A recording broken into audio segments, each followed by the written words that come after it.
বৃষ্টি ধাৰাবাহিকখনৰ আজি নিশা আহিবলগীয়া এপিছডৰ প্ৰমো মুকলি হৈছে। আজিৰ প্ৰমোত আমি দেখিবলৈ পাইছোঁ ধাৰাবাহিকখন হ'বলৈ গৈ আছে বহুত বেছি ইণ্টাৰেষ্টিং। আহকচোন চাওঁ আজিৰ প্ৰমোত কি দেখিবলৈ পাইছোঁ।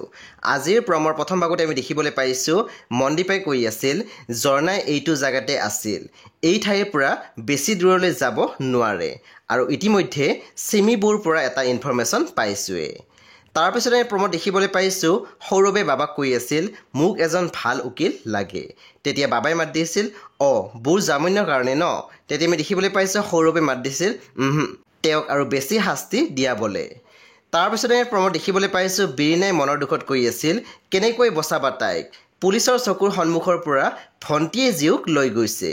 সেই বন্ধু বান্ধৱীসকল আজি নিশা 8 বজাত ৰং টিভিত আহিবলগীয়া বৃষ্টি ধাৰাবাহিকখন খুবেই বেছি ইণ্টাৰেষ্টিং হ'বলৈ গৈ আছে। সেই আপোনালোকে চাবলৈ একেবাৰে নাপাহৰিব।